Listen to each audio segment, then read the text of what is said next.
Good morning and welcome back. I'm John Worden. I'm the director of the MU Extension Law Enforcement Training Institute and the chair of Extension Engagement Week 2020 Planning Committee.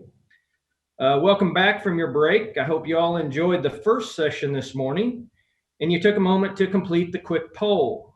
Before I introduce this morning's special guest, let's check on the results from poll number 2, where we ask, what word best described MU Extension to you? Let's take a look at those results. And I would like to acknowledge those of you that took the time to answer the poll question and are actively using the app. I think it's a wonderful addition to our Summit and Extension and Engagement Week. The one word on there, I will tell you, that sticks out with me is resilience.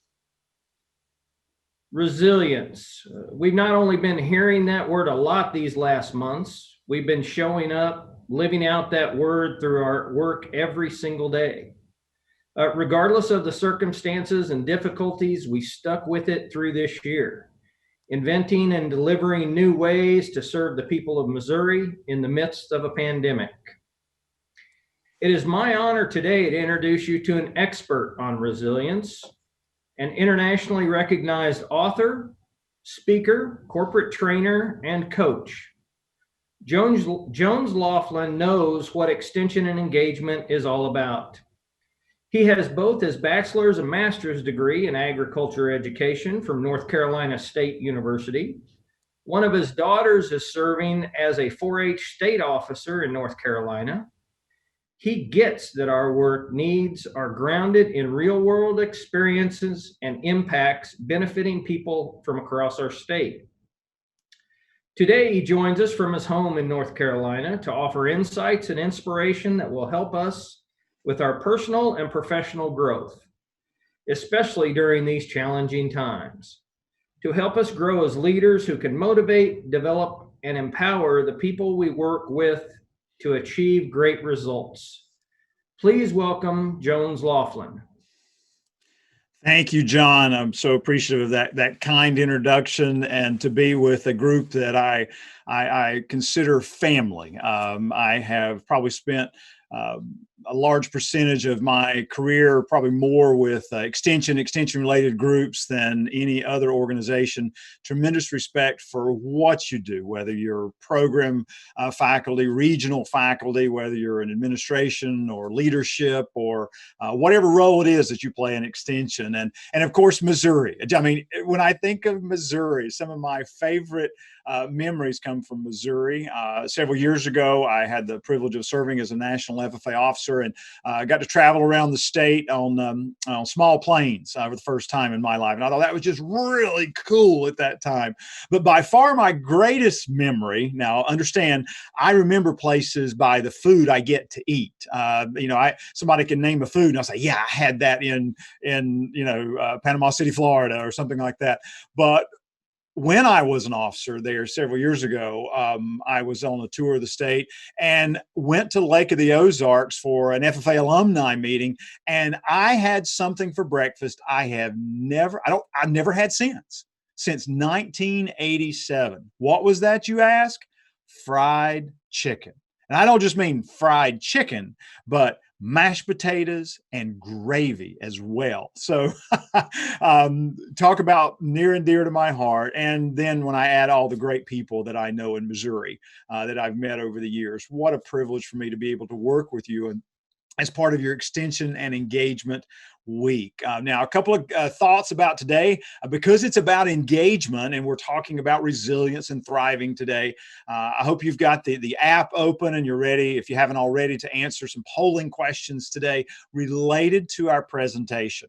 Because while I can't come out into the audience, if you will, of all of you who are here today, I do want to find out what you're thinking and where your focus is at as we talk about thriving and resilience. Because please understand, I am not the one who's got it figured out. I appreciate John's kind words about being an expert. I've experienced a lot of different things in my 25 years of speaking and training and coaching. I am consistently amazed at the resilience shown by other people, especially those of you in extension. And I know you're going to celebrate that in just a little while with the Show Me Resilience Awards. So as we get started today, I do want to ask you some polling questions. So today I'm going to get my screen started today so you can actually see some slides. For those of you who are visual learners, I promise no heavy text on any of the slides today. It'll be much more light and hopefully enjoyable for you. But I do want to start with a polling question today that I hope you've already taken a chance to answer. If you haven't, go ahead and do that now. And in just a moment, I'll be sharing those results. But the question simply is, where do you feel like you're not thriving right now? Where do you feel like you're not thriving right now? Go ahead and take a moment and give an answer to that question to help me kind of understand what you're thinking and where you are as it relates to finding success in your roles, both in extension, but also in your personal lives. Go ahead and answer that question. Where do you feel like you're not thriving right now? And I'll give you a few more seconds to answer that question before I actually bring up the results. So appreciative to Megan and her team and everyone who's helped me with the technology side of things and is taking good care of me today so that I can focus on content. So I do want to give a shout out there before we continue. All right, let's see what you're thinking. As that poll comes up, look at the results with this. And it's still changing, so some of you are still adding, so thank you for that. It looks like the number one place that you sense that you're not thriving right now is your personal well-being. And I'm watching that. I love this real-time stuff. It is great watching that. But, personal well-being, achieving remarkable results, motivating, empowering others. It's changing. And so I think that's an important place for you to start, is to identify what it is that you're not thriving at. And in fact, I would challenge you to pick one as we go through our time together today that you want to focus on. A great moment few months ago when the pandemic had first started, I'll never forget, my family and I were sitting on the couch one Saturday evening watching a movie, and it was the movie It's a Beautiful Day in the Neighborhood with Mr. Rogers, and Tom Hanks, I think so brilliantly played that role. And there was a moment in the movie where Mr. Rogers, the character played by Tom Hanks, but Mr. Rogers and his wife were going to visit someone that Mr. Rogers had befriended. And this person they were going to visit had a parent who was terminally ill.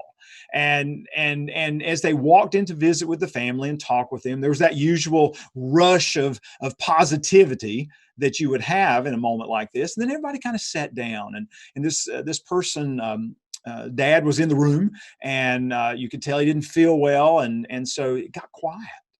Because what do you talk about when you're sitting in the room with someone who's, at this stage of their life? And I'll never forget in that moment, and you'll have to go back and watch the movie to get the exact quote, but Mr. Rogers said something like, it's difficult to talk about these things, but death and dying are human conditions, and we ought to be able to talk about them because of that. And he said, in fact, if it's mentionable, it's manageable. And so I think that's a great jumping off point for us today is, what do you need to mention so you can manage better? Is it, as we see on the screen, you know what, I'm just not doing well myself. I mean, hand raised, I told you I don't have it figured out. I have had less quality of sleep since this pandemic began than I think I've ever had in my life for an extended period of time. It's just because there's so much going on in my world professionally that's shifting, that's changing, and that's pivoting. And so I've had to be very careful to try to figure out better ways to improve my sleep. If you feel like you're just maintaining the status quo and not achieving remarkable results, then what is it that, you need to begin addressing to do that? And my goal is to give you some strategies to do that today. So thank all of you for taking the poll. I think you can even have access to this after the session is over, so you can get that information. So let's talk about, first of all, what's causing us not to be able to thrive and feel like we can, be resilient in this season. And I think the word more than anything else is simply uncertainty. The uncertainty of this season causes us not to be able to thrive. We like known paths. We like carrying out our jobs the way that we've done in the past. We like doing what works. We like knowing the outcome. And as you see on the screen, we continue to have all of these different things happening that create uncertainty about what something's going to look like in a week or a month, or surely 3 months or 6 months from now. And because of that, we just kind of go, okay, well, if I can't figure out what's next, then I guess I'll just kind of stand in the moment and just kind of stay where I am. And that's dangerous, as we all know, but it's so easy to do because we don't have clear paths to what we want to be doing professionally or how we're going to manage ourselves personally. So a few years ago, I found a quote that kind of rocked me and caused me to realize that, yeah, even in times of uncertainty, you need to find, Jones, you need to find ways to thrive. And if you wonder how I'm using thrive and resilience, to me, being resilient means that you're taking actions to thrive, and then when you look back and go, "Wow, I was resilient." You're becoming more resilient. So you'll hear me use these words a little bit interchangeably today. But let me show you that quote. Now, you heard in the beginning, my background is in agricultural education. I was a horticulture teacher, and I love teaching concepts, parables, metaphors, analogies that use things related to plants or other things. So when I heard this quote about how to thrive, and especially how leaders can thrive, you'll see why it was so inspirational to me. And here's that quote. Peter Singh said, "We keep bringing in mechanics when what we need are gardeners." We keep bringing in mechanics when what we need are gardeners. Meaning that when we're leading change, when we're going through change, when we're trying to help others see what they could do to thrive, then we look at it with more of a mechanics lens than that of a gardener. And as I heard that, I'm like, wow, what does that look like for me in my personal life? But what does that look like from something that I could teach others? And if you stop and think for a moment about the perspective differences in how a mechanic typically works versus how a gardener typically works. Now, disclaimer. Let me say this. I have huge respect for all of the mechanically minded people in my life. My auto mechanic who takes care of my aging fleet is one of my best friends now. And, my HVAC folks, electricians, plumbers, anybody who gets the technical, mechanical side of things, tremendous belief in the value of them. So please don't think, well, Jones doesn't think that mechanics are important. They are. I just think that when we get into times of change, our default is to be thinking more like a mechanic. Now, what does that mean? Well, first of all, I think it means that we focus on fixing problems, which is a good thing, but what's our goal in fixing that problem? We're fixing that problem so we can get things running back to normal. I don't know about you, but I don't know what normal looks like 2 months from now, 3 months from now, 6 months from now. I just know what normal looks like today. And so I think sometimes if we have that mechanics mindset, we're trying to get back to something that may not be plausible for us to get back to. Secondly, I think if you think about a mechanics mindset, we tend to be reactive when we think of mechanics. I mean, unless your mechanic is truly your best friend, like I mentioned a moment ago, my good friend, the mechanic, you probably haven't gone to see your mechanic unless there's a problem. And so you're reacting to something, trying to get things fixed and back to normal. Finally, if I have a mechanic's mindset toward change and what I need to be doing, then I'm probably trying to follow some known plan, a schematic. Well, this worked before, so if I take this out and put this in, then things will run smoothly again. And I think we can all agree this is a season when that just doesn't work. We have so many new and different challenges and opportunities that what worked in the past won't work in the same way now. There may be some elements of it that might, but certainly not ad nauseum in its whole or entirety. On the other hand, if I start thinking like a gardener, think about what that means for you as you're thinking about thriving in this season. First of all, you're starting where you are and creating something. In fact, you're creating something that doesn't exist yet. Oh, sure, the seeds of it are there. They're in your mind. You may have had discussions about it, but it's not in place yet. So you're actually looking forward instead of trying to get back to something. You've got the start of something that you're going to move forward with. It's also, gardeners think proactively. What do I need to do to get this to grow better? What do I need to do to help this to thrive? What are the inputs needed? We'll talk about inputs for you in just a moment. I just think it's so incredibly valuable to start thinking in terms of how do I need to look at things in this season? And I think that starts with thinking of things and looking at things like a gardener. What am I going to grow now? What's supported in this season? And how can I make the most of it? So if we think about that, and just to validate some of these thoughts maybe for you, a great book on resilience, Type R, and you see the authors there. I love this quote very early on in the book about how resilience frames challenges as an opportunity rather than as a problem. It leads to new approaches and questions about how to best address an issue. See, there's a lot of unknowns there, aren't there? It leads to new approaches. That means ones that haven't been tried before, and about how to best address an issue.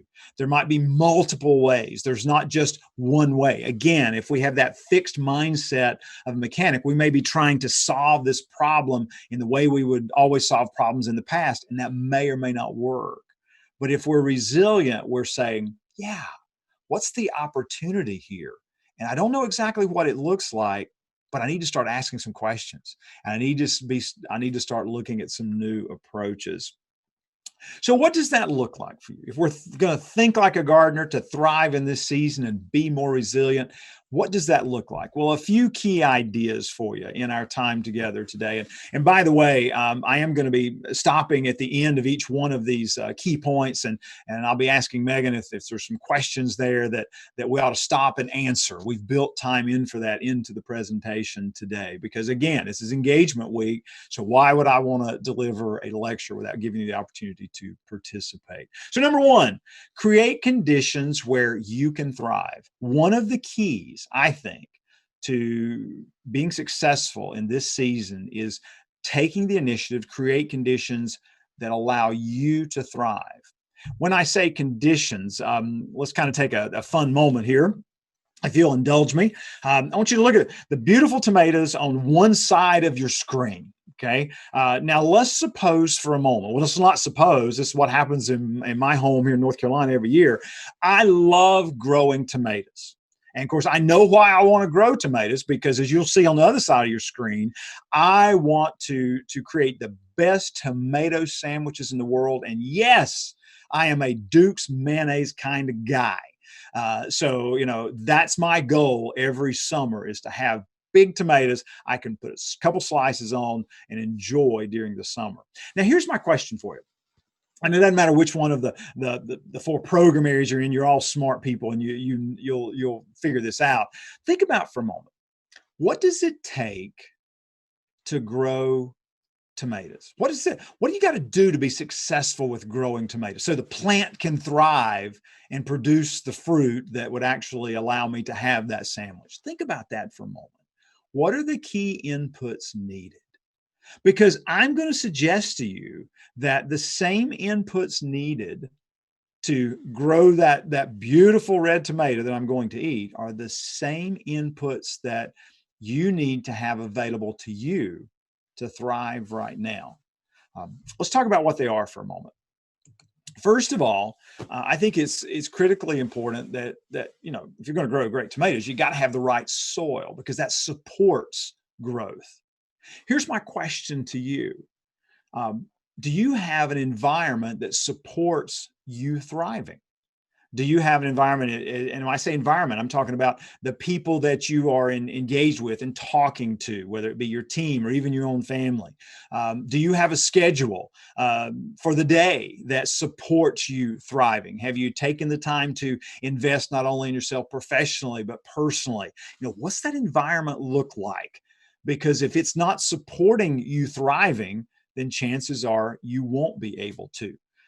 You see in the other corner, you see the plant with sunlight shining on it. Critically important that you have sunlight. It drives all processes. What's the process that's driving you? What's driving your attitudes and behaviors right now? Is it long-term security, of making sure that you're doing right things? Is it the needs of the great people of Missouri that you're serving, or if you're serving internally, helping those people who are serving in some way? What's driving your behaviors right now? Just like sunlight drives all processes. And in fact, I got to share this with you. I was doing some work this morning. I am currently in the process of doing some rebranding of what I do, just so I can better communicate my value to other people. And I came across this quote, and I said, "Oh, I got to read this morning to my folks." It's by Donald Miller, and the book is called Story Brand, and you can email me if you'd like to know more about it. But he says, "The day we stop losing sleep over the success of our business and start losing sleep over the success of our customers is the day our business will start growing again." Now, understand, he's talking more about the corporate environment there, but I don't think it matters. I mean, that just really rattled me. The day because I put myself, the day I stop losing sleep over the success of my business and start losing sleep about the success of the people I serve, that's when my business will start thriving and growing, or continue to thrive, or thrive at a different level, wherever you might be. To me, that's like sunlight that gives cause to photosynthesis. Now, the third one, you see in one corner, you see the water on the tomato plant. Yeah, there are resources that are needed. There's nutrients, there's water that plant has to have to be able to grow. My question to you there is, what are the resources you need right now? It's a really important question to ask. What do you need? Is it training? Is it understanding? Is it new ideas? Is it a skill development? What is it that you need right now as a resource to help you to thrive in your role or to thrive personally? And then finally, you see the thermometer there, because we have to have a sense of urgency. Without a sense of urgency, this, especially if you're heavily involved with plant growth and development, that you can have great soil. In other words, you can have a supportive environment.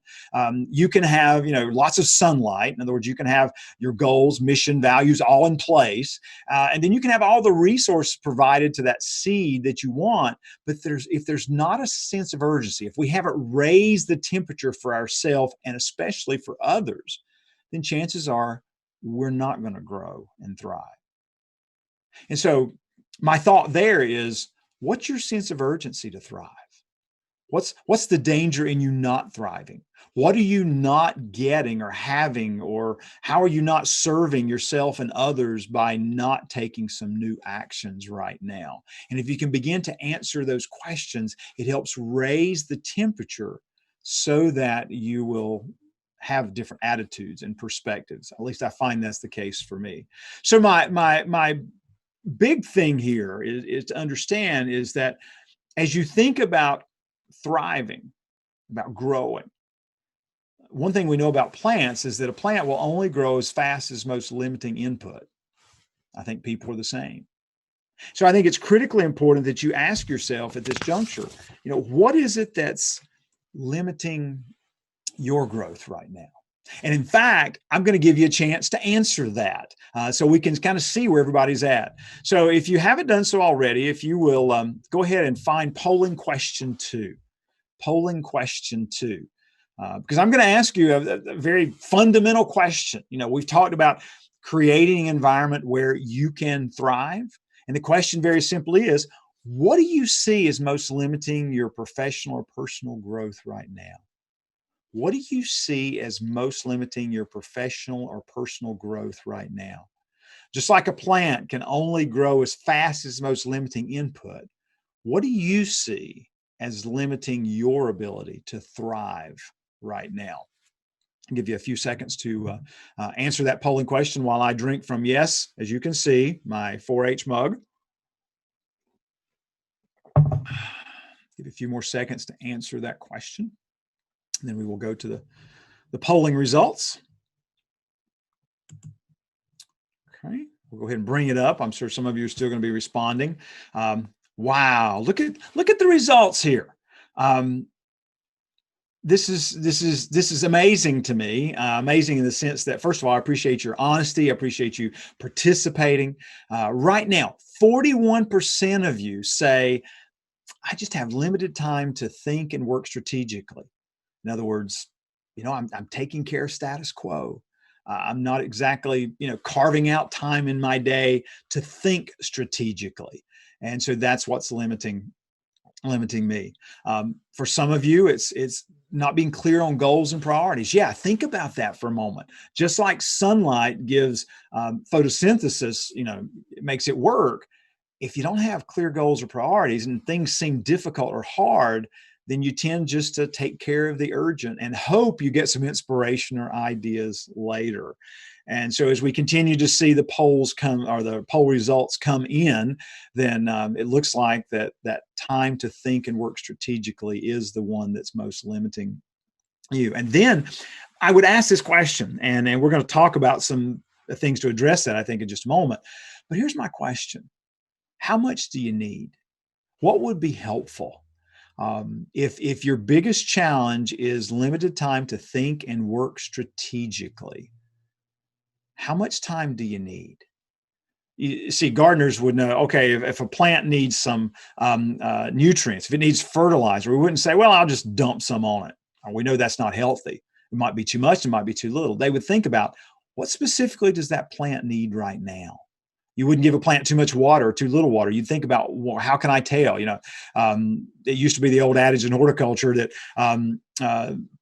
P.V. Nelson, one of my horticulture professors, would talk about, if you need a simple way to tell people about how to water plants, he said, because everybody underwaters plants, tell them to pour water in it till it begins to run out the bottom and then stop. I mean, we got to have an answer there, a specific answer. So my question to you is, if you need more time to think and work strategically, how much? 30 minutes? Okay, 30 minutes. So then you've got to figure out, where can I take 30 minutes during my day to actually think strategically? And if we were coaching, if I was in a coaching session with you, we'd begin to look at some opportunities. I bet we could find 10 minutes in how you manage social media in a hurry. I bet I could give you at least another 10 minutes in how you manage email. And then that only leaves 10 minutes to find. You see, if we begin looking for opportunities instead of trying to fix problems, we can find them. The key is, what's our focus? Is it that mechanic's mindset? I got to fix this problem. Or is it the gardener's mindset of, where can I get that? How can I grow that? How can I make that happen? How can I help that plant grow more effectively? Again, thank you for your excellent answers on this poll question. We've got a couple more coming up. So the second stop on our journey today. Oh, I'm sorry, Megan. Yes, I apologize. I almost ran ahead, and we're right on schedule today, so I don't know why I'm in a hurry. Let me call out to Megan. Megan, any questions in the Q&A that you'd like for me to address now, or do we keep going?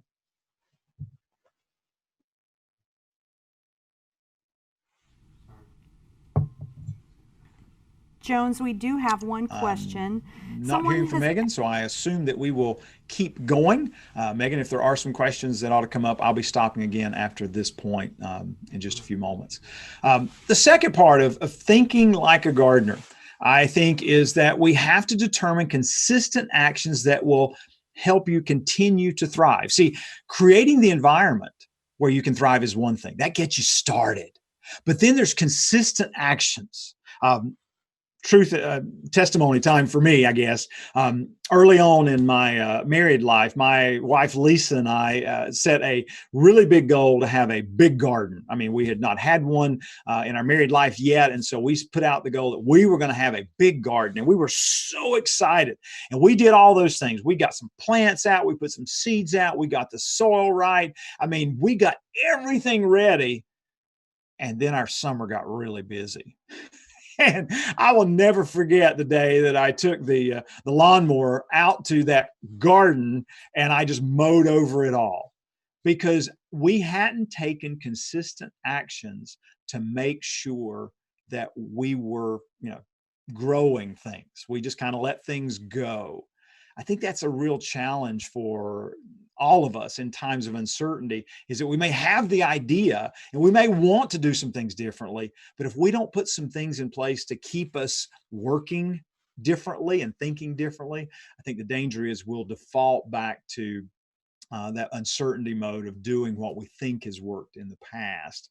Some simple strategies here. We'll get real granular about what are some of those consistent actions. And here are some that I have found that work for me that I also have gotten from other people that I have applied in my own life.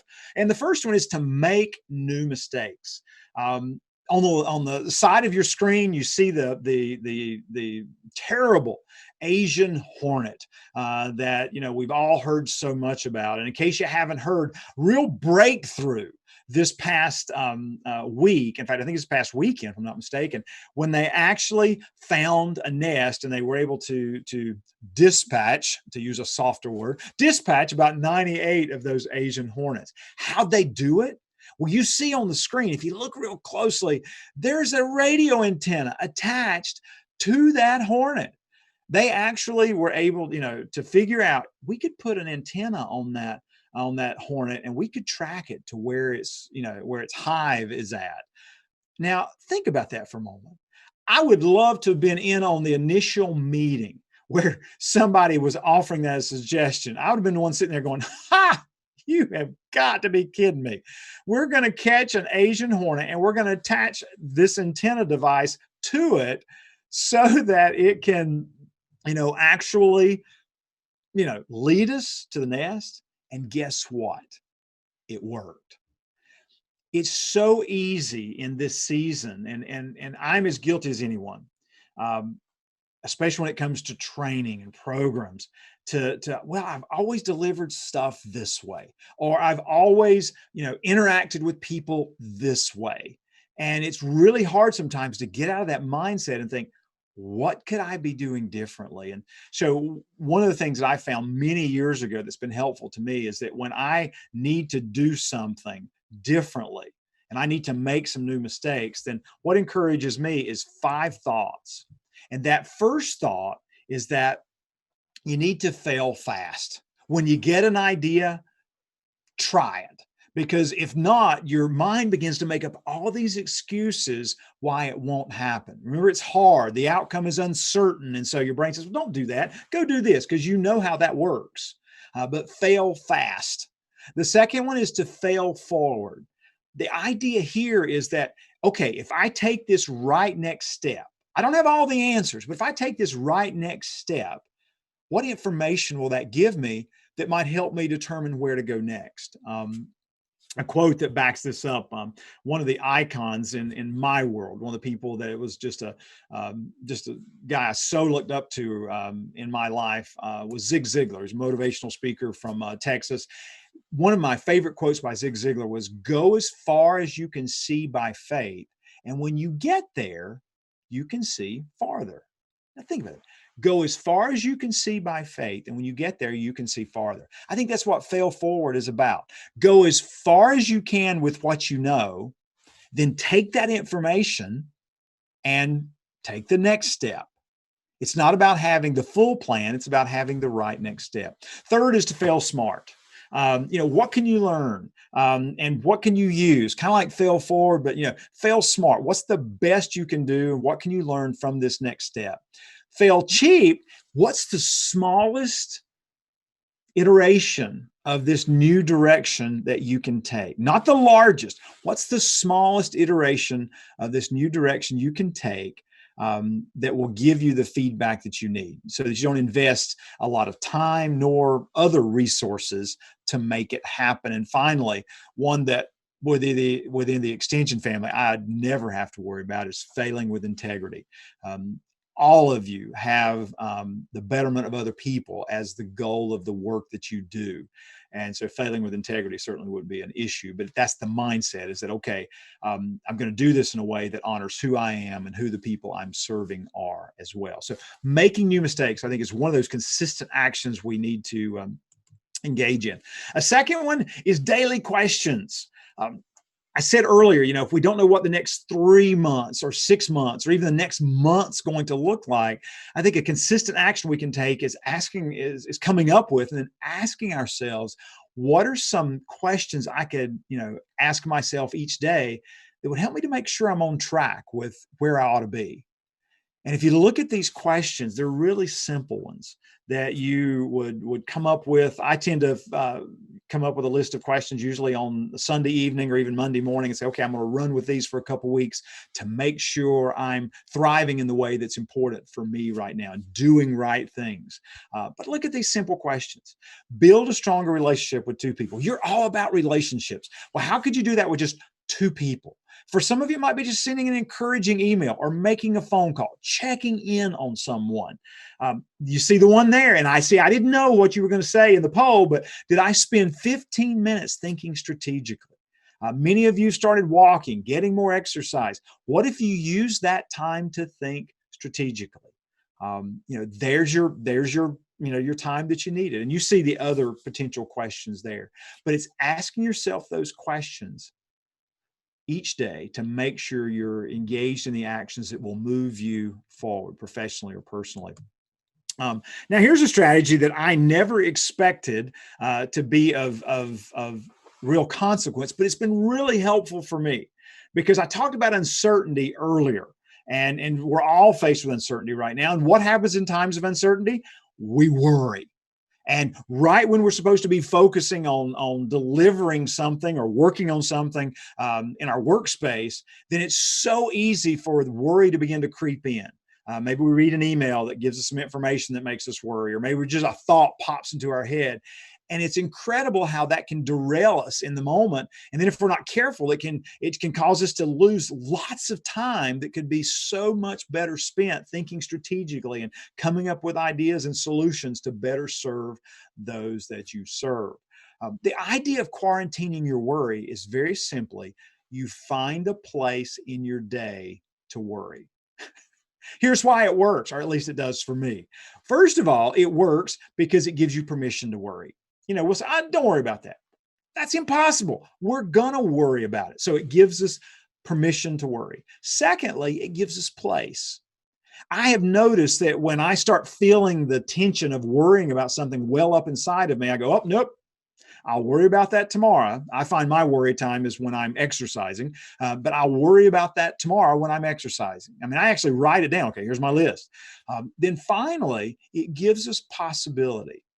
If we're going to give it a place in our day and actually give ourselves permission to worry, then that gives us the chance to begin to work through it and to talk about what's in our ability to control, what's not in our ability to control, what's the right next step I could take to address it, what's a daily question that I could start asking myself to help better manage that area so I don't have that level of worry.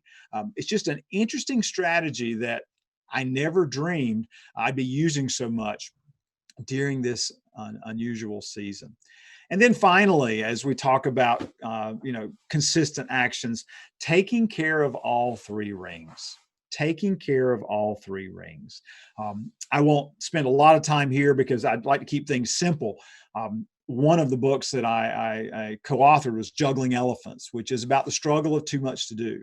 And the idea is that when you're trying to struggle with, trying to get everything done, it's like juggling elephants. And the solution to that is that you need to manage your work and life like a circus. And these are the three rings that we suggest you have. So as you look at these, think about which one's most important. Think about which one's most important. And some of you are saying, wait a minute, Jones, that's a bad question. Why is it a bad question? All three are important. Oh, okay. So let me ask you this. Which one do we neglect most often? And does neglecting that ring affect your performance in the other two? And the answer is, yeah, it does. So we have to start being more mindful of, where does my attention need to be focused? Go back to that polling question where I asked you where you're not thriving. You literally answered which ring needs your attention there by the answer that you gave. Now, to get a little more specific with it, we actually have a polling question related to it. So if you haven't done so already, go ahead and find polling question 3. Polling question 3. It says, which ring needs more attention from you so you can thrive? Which ring needs more attention from you so you can thrive? As you think about those 3 rings, in fact, I'm going to go back to those for just a minute so you can get another look at them. As you think about these 3 rings, which one most needs your attention right now? Think about if you're a gardener. You might go in the garden one day and work with one plant or one group of plants. The next day, you might come in and work with a different group of plants. You don't focus all your time and energy necessarily on one, and you don't necessarily try to take care of everything. You stop and go, what needs most of my attention right now so that that plant can thrive and ultimately I can be successful as a gardener? All right, so let's go see what our polling is looking like at this point. Wow. I'd like to say I'm surprised, but I'm not. This is a season where we're more physically, mentally, and emotionally drained than ever before. And we tend not to focus on our own needs like we are on the needs of others. And as we just talked about, that can certainly limit our ability to be successful in those other areas. So thank you for your honesty here. And so keeping this in mind, now let's begin to tie some of this together. What's a daily question that you could ask yourself that might help you give more attention to, to your self ring? Did I take 5 minutes to do some deep breathing? Did I read something that made me chuckle? Because we find that laughter is such a strong tool. Did I go to bed at a consistent time, over the past week? I mean, there's all kinds of ways you could begin to pressure test yourself to help you engage in the types of activities that can help you thrive in this season of uncertainty. So again, I think the answers bear us out there where we need to be spending more of our time. All right, number 3, and some of you are going, wait a minute, Jones, your time is short on our program today, and I'm not so sure that you've got, you know where you're at. And the answer is, yeah, I do. Here's the great part. If we create conditions that help us to thrive, and then if we create consistent actions to keep thriving, then we're doing a large part of the work that's required. The other 2 just become other pieces to help it go even more effectively. And so number 3 is to remove obstacles that are inhibiting your ability to thrive. Remove obstacles that are inhibiting your ability to thrive. Let me show you what I think is a visual representation of what's causing many of you to not feel like you're thriving. Here's a beautiful apple tree from central North Carolina. Now, I don't have a chat box, so I won't see your answers, but just think about it for a moment. Is this apple tree thriving? Is this apple tree thriving? And it'd be a great debate to have, almost like the Duke's mayonnaise or the Hellman's thing. But is this apple tree thriving? And some of you would say, well, it depends on what you want an apple tree to do. Because an apple tree typically is expected to produce apples. And if you look at this tree, there aren't any apples. Oh, there's some little spots where they're beginning to show up, but there's not a whole lot of apples on this tree. Why? Because this apple tree is growing in so many different directions. It's got so much activity. There's so many of the resources being used for limbs and leaves. There's so little left to produce fruit. I'm willing to wager that for many of you, that's kind of how your world feels right now. you're torn in so many different directions. You're looking at so many different things, and you're giving so much mental and emotional energy to so many different areas of both your work and also your personal life and relationships, that it's really hard to focus those energies to produce fruit. Where we'd really like for you to get is right here, isn't it? Wouldn't that be great if you had more of that energy that you've got focused on producing outcomes, producing the fruit, if you will, of your labor? Now, how do we do that? How do we get to that point? And I've got a slide for you, and this is the one that has a lot of text on it, but I did this on purpose because I wanted you to have the opportunity to kind of pick and choose, just like you might pick and choose certain rings to work in. Here's my question to you. Where do you need to cut back so you can thrive? Just like some of you were yelling all the way from Missouri when I showed that apple tree, you said, it needs pruning. Where do you need to cut back so you can thrive? Where do you need to cut back so you can thrive? Meaning cut back so that it opens up resources that you need to be able to be your professional and personal best. Look at this list for a moment. And for those of you who are typing in the chat box, that those of you can see it, you might even want to chat in your answer. Be honest with yourself. What is it that you recognize you need to cut back on to give you the physical, mental, emotional space to be able to deliver your best professionally and personally? So I hope you'll take the opportunity to grab one off this list and take some action on it using some of the strategies that we've talked about today. All right.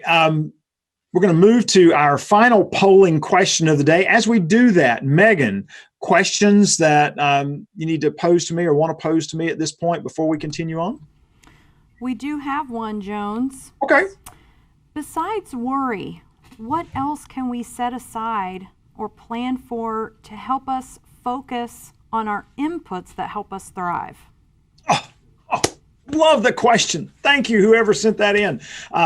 Besides quarantining, what are other things?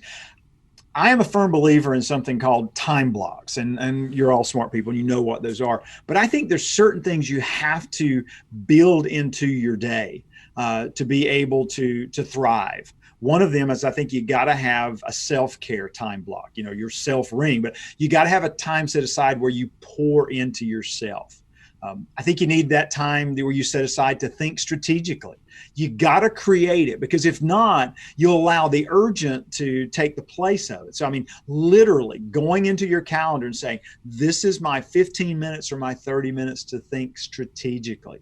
I think you also need a relational time block during your day. And I don't just mean with family members, but thinking about, how do I develop stronger relationships with people?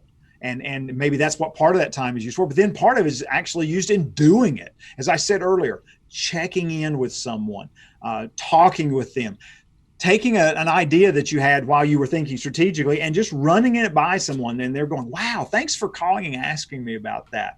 I think taking those opportunities are critical. So in addition to worry, I think those are some other pieces that we need to have in our day. So thank you, Megan, or whoever sent in that great question.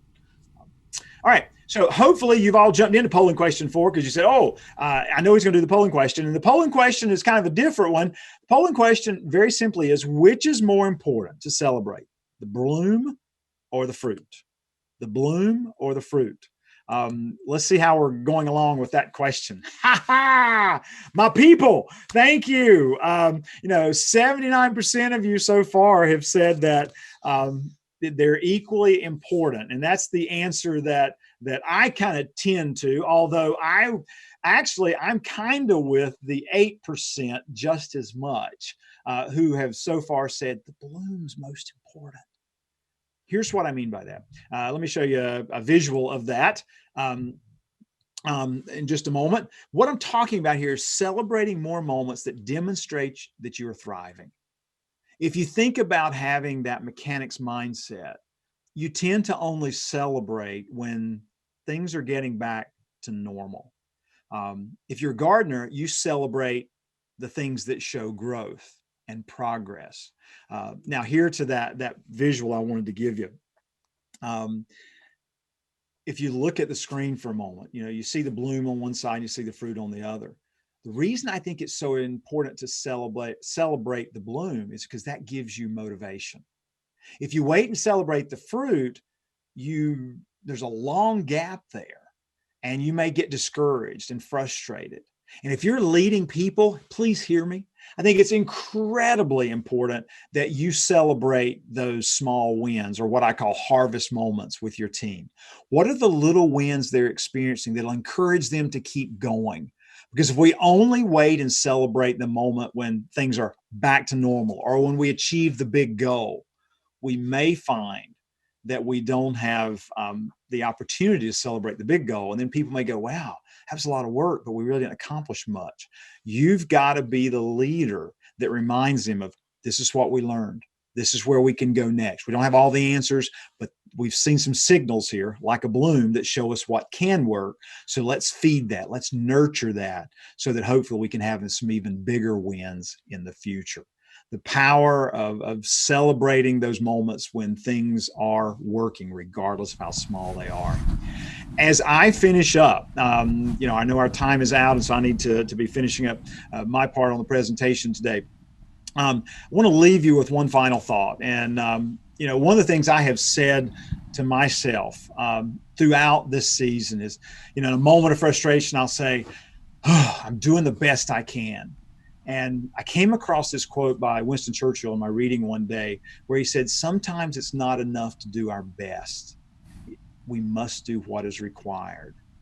Doing our best means we know kind of what we can do. And we're just going to do I'm doing the best I can at what I'm doing. Well, maybe that's not what we ought to be doing. We've got to stop and go, what's required of me in this season? And so I leave you with this final slide, is what's required of you to thrive right now? What's required of you to thrive? Is it daily adjustments? Is it adoption of new habits and skills? Or is it some monumental upheavals of how you carry out your work in extension, but also as an individual? And hopefully I've given you lots of tools today, but if I haven't given you a sense of urgency that you think you need, then I leave you with this thought. The best time to plant a tree was 20 years ago. The next best time is now. Thank you for all the lives that you impact positively, including mine, and your work in extension. I look forward to our paths crossing again in the future. And I want to thank you, Jones. What an awesome presentation. Jones Loflin and I have been friends for a long, long time, and I've traveled many roads with this guy, and it was a great pleasure of mine to have you in the state of Missouri, even though it's virtual today. I'm really glad you're here. You've really brought out some things today that I want to remind folks of, that the conditions are really important in which we find ourselves, and we need to create that environment that allows us to grow. You've talked about taking those small but yet important action steps that are so important. You've talked about clearing out the obstacles and pruning back so that we can have true fruit that we should have. And then you've talked about those harvest moments, or moments of celebration, that are critically important as we move forward, to move not only through resiliency, but to our resolve of what the future will be. So ladies and gentlemen, join me in thanking Jones Loflin. I wish I could see you. Let me assure you, if you were in a live audience, you'd have a standing ovation right now, my friend. So thank you very much. Thank you. Thank you. It was thought-provoking, and it was certainly clear that Jones understands this audience very well. Someone that certainly understands it, not only personal journey, but also professionally, as he's had the opportunity to work with many extension groups across the country and others like us. But as we think about what we're going to do next, one of the things that I'm looking forward to is Jones has written a lot of great books, a number of those, and one of the ones that he's written is something called Always Growing. Always Growing was a book that I actually had the opportunity to read before it went public. He asked me to be one of the early readers on, and I've known that now for several years, and one of my plans is that in early 2021, we're going to offer you an opportunity for you to sign up, and if you want to do a book club like we've done in the past, those of you that are watching today, if you're interested, we'll provide the book to you. Our goal is to do that, but we'll ask you to read it. It's a short parable about leadership and growth.